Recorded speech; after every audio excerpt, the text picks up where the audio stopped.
What's up, guys? Welcome back to my channel. My name is Ayomide. You're absolutely welcome. If you're new here, on this channel, you're going to find DIY sewing tutorials and pattern drafting tutorial.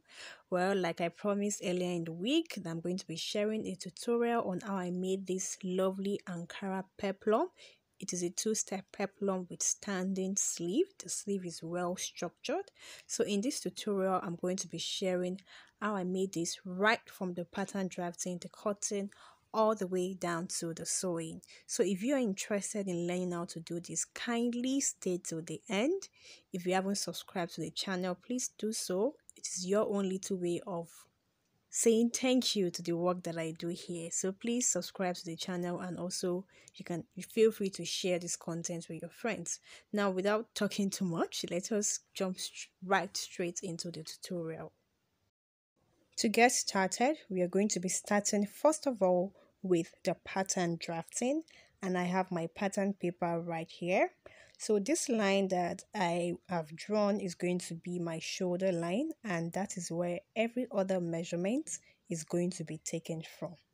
Okay, so the next thing I will do is to place my vertical measurement, and the first I will place is the shoulder to bust point, which is 11, shoulder to under bust is 15, and shoulder to waist is 18 inches. And I'm going to be including half inch for seam allowance. So I would go ahead and mark the same measurement across so that I can get a perfect straight line. So I have my bust line right here, I have my under bust, I have my waist, and I have my half an inch seam allowance. So guys, the next thing I'm going to be doing is I'm going to be marking half of the shoulder measurement, and that's going to be about 8 inches. From that point, I would come down by 1 inch for shoulder slant, and the neck width is going to be 3 inches. I may modify this later on, but I like to start with 3 inches first of all, and later on I can go ahead and remodify this to my preference. So from the shoulder slant, I'm going to be marking the chest line measurement. If this is strange to you, I have a detailed tutorial on my channel on how to draft a basic bodice pattern, and also how to calculate your chest line measurements using your bust measurements. So I'm just going over to rule a straight line, and that line is going to become my chest line measurement. On that measurement, I'm placing half of my shoulder so that I can achieve a perfect straight line. So that is going to be my armhole line. Now the next thing I will do is on the chest line, this is very important, I'm going to be placing a quarter of the bust measurement. On the waistline, I'm going to be placing a quarter of the waist measurement plus my dart allowance. I'm also going over to place it on my seam allowance line. So I have placed a quarter of the waist measurement plus my dart allowance. On the bust line, I am taking half of the bust span measurement. The bust span is the distance between one nipple point to another, and I'm working with 4 inches. So now, on my waistline, I'm going over to mark half an inch because my dart is a total of 1 inch. So I'm marking half an inch on both sides of the dart line. So in essence, I have a total of 1 inch. Now to carry out my underbust tightening, I'm going over to mark my underbust measurement, excluding the dart. Although sometimes if I'm working for a slim person, I might just mark it including the dart. But I realize that if I do this same method for a busty person, the measurement is usually quite short around the underbust region. So I mark the underbust measurement excluding the dart. And I'm going to be marking what I have left, and that is what I would use to carry out my underbust tightening. So I'm just going over to connect the points down to my waist dart and also create the bust curve around the underbust region. Once I'm through with that, what I will do next is to mark out my bust dart, and the length of my bust dart is going to be the difference between the front shoulder to waist and the back shoulder to waist. And for this person, it is 2 inches. Yours could be 1, yours could be 1.5. it is advisable to take your measurements. And once I'm done with that, I'm also going over to draw in the armhole for the front. So like I said earlier, if this looks all strange to you, I have a detailed tutorial on my channel whereby I explain in details how to draft a basic bodice pattern. So I'm going over to use my pattern master to create my armhole curve, and this right here is going to become my armhole for the front. The next thing I'm doing is to remodify the neck depth and the neck width. So the neck width I'm working with is 3.5 and the neck depth is 4 inches. You could opt for a V neckline, you could do whatever it is that you like. But for this dress, for this blouse, this is the neckline that I am working with. Once I'm through with that, I would go ahead and then get the midpoint of my shoulder slant. So I have a total of 4.5. The midpoint should be about 2.25 thereabout. And I'm going to be connecting that midpoint all the way down to my bust point measurement. So that is all or almost all. And before cutting out, I'm going over to add seam allowances all around my pattern. I'm also going over to cross-check my measurements just to be sure they are accurate. This is very, very important. There is no point sewing a dress and then you don't achieve a perfect fit. So I'm going over to add half an inch seam allowance to the shoulder slant. I would equally add half an inch seam allowance along the neckline. But for the side, I'm going to be adding my seam allowance on my fabric. This is because I like to add seam allowance after I have closed the bust dart. That's for the side. I've equally added seam allowance to the waistline.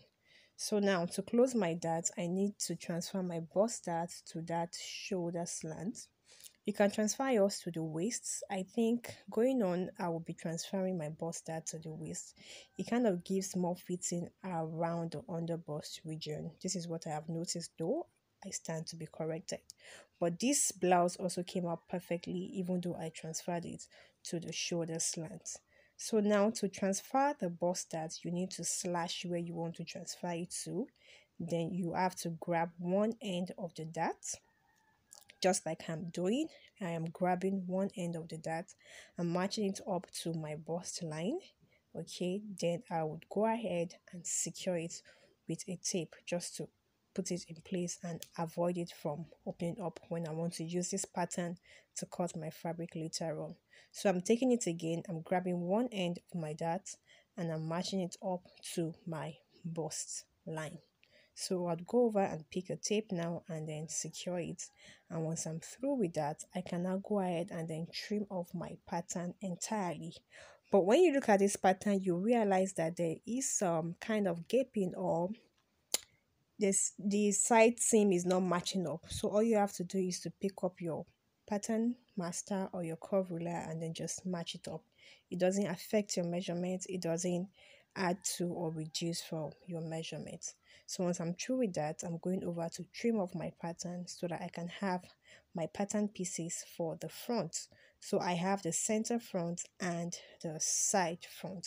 So once this is done, we can now move over to the back pattern.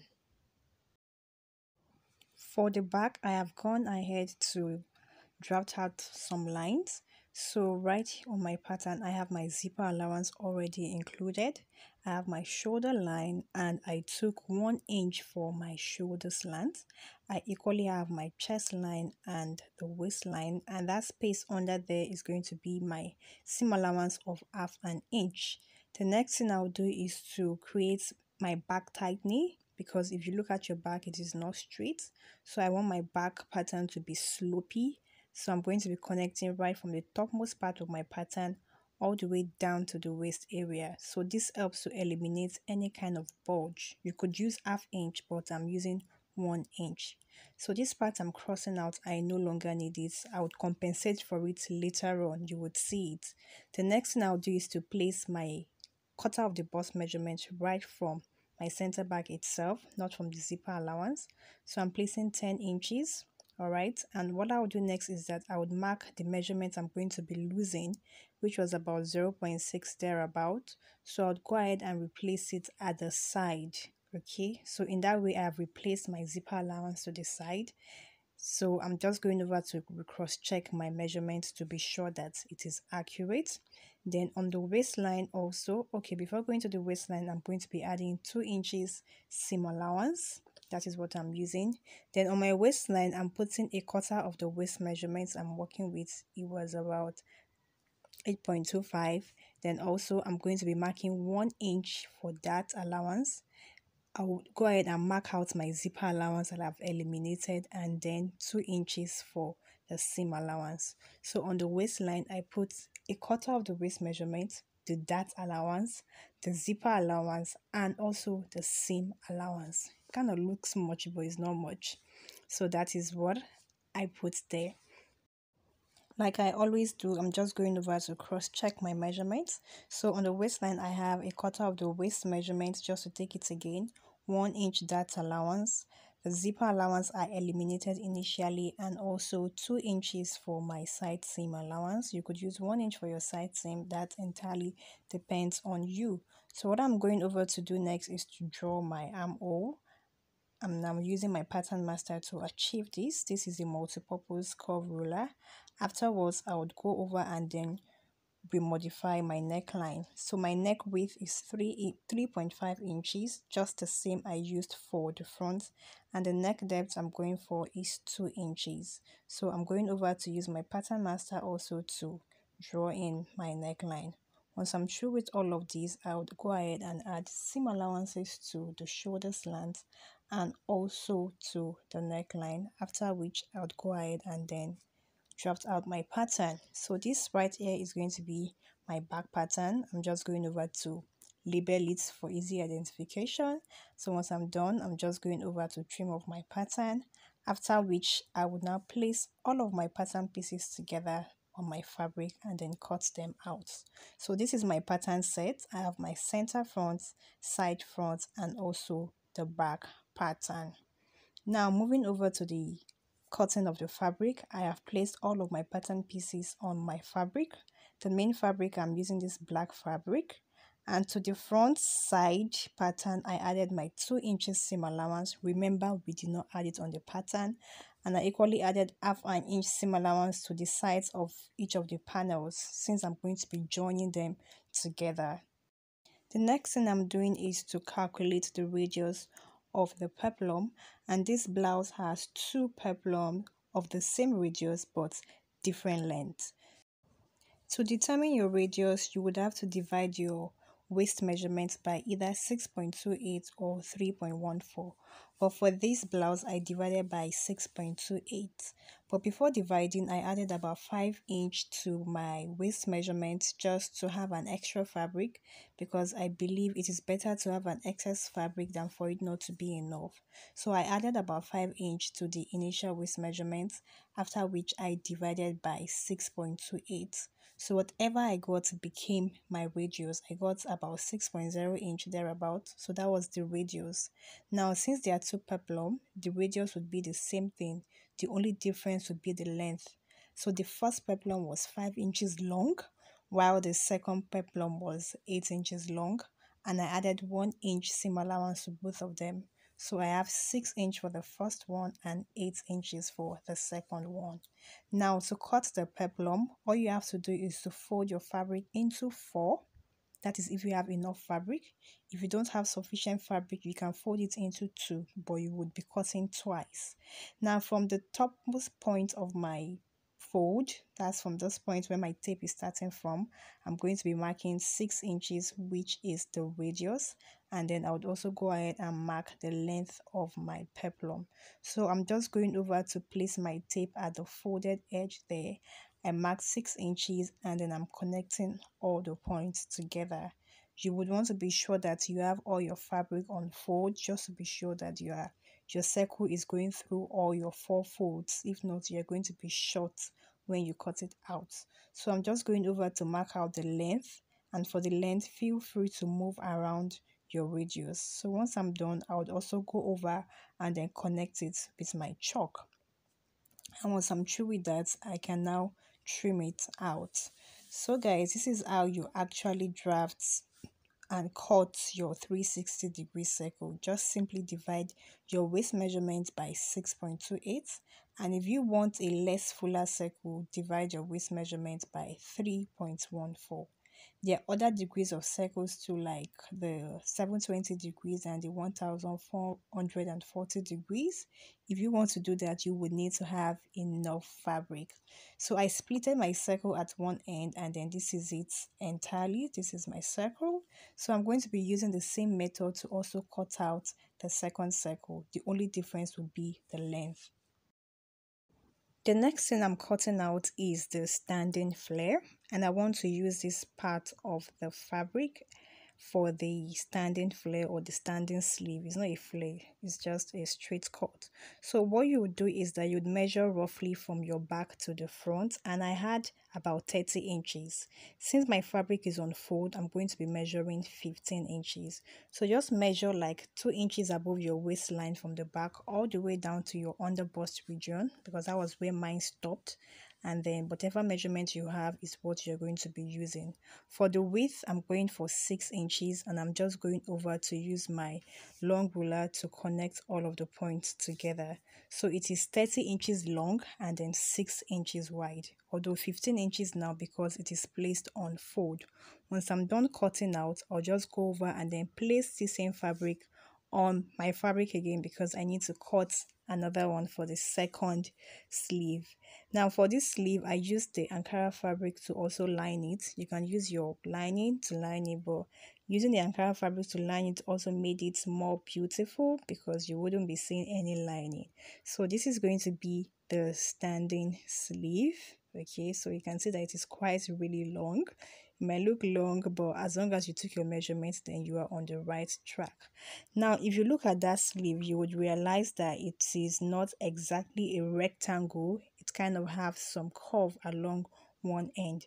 So I've placed right sides against each other, and then I placed it on fold. This is very important, especially if you're going to be using your fabric as lining too. So place right sides against each other. Then we're going to be creating like a curve at one end. Now to be exact and accurate, you can get the midpoint. So the midpoint is going to be 7.5 inches. So I'm just marking 7.5 inch, and then from one end I'm freestyling using my hand to create a curve to meet up at that end. So once I've achieved my desired curve, I can now go ahead and then cut it out. So this is for one sleeve. I would also repeat the same process for the second sleeve too. Now this is going to be the outcome when you're done. So after this, you would also need to interface this for more structure. I'm going to be talking about this later on. So guys, these are my pattern pieces, my fabric and the lining. This is for the back. I also have the front. Okay, so I have the center front, lining and fabric. I interfaced the front for more structure. I like to interface the front. Sometimes I do the back too, but most times I just do the front. I also have my side front too, both fabric and lining. Then also I have my circle, my flag. So I interface the first circle, but I did not interface the second one. I also have my lining. Now for the second circle, I had to cut twice because I did not have enough fabric. Remember I said you can cut twice, you can cut once. So I cut twice because my fabric was not so sufficient. So guys, the next thing is the standing sleeve. Okay, so this is the standing sleeve. I used a more sturdy interfacing on the sleeve to give it more structure. So I only interface one. Okay, I didn't interface the both. I didn't interface what I'll be using as the main fabric and as the lining.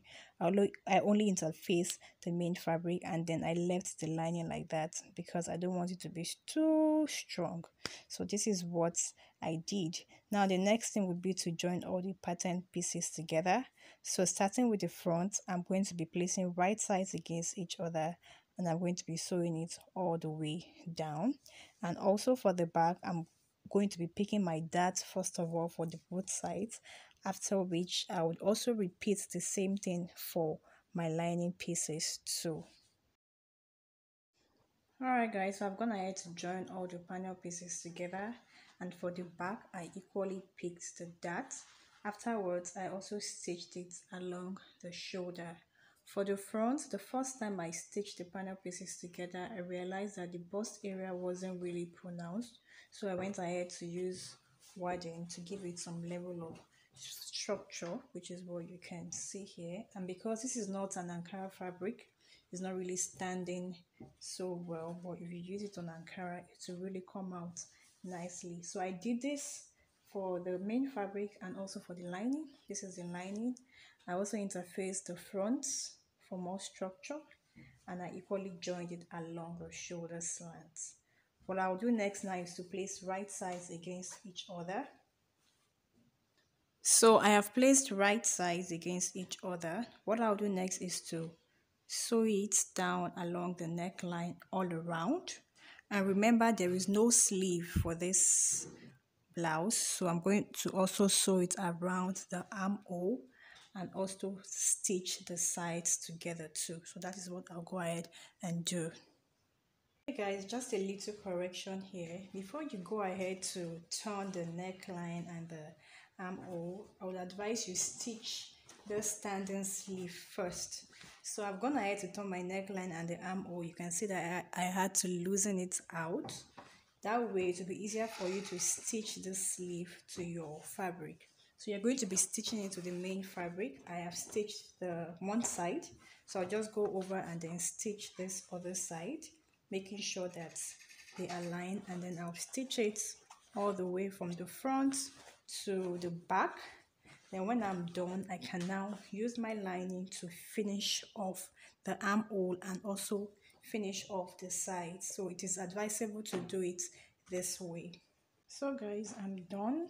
This is it on the outside, and this is what we have on the inside. Okay, so I top stitch this sleeve on it, and here is our outcome.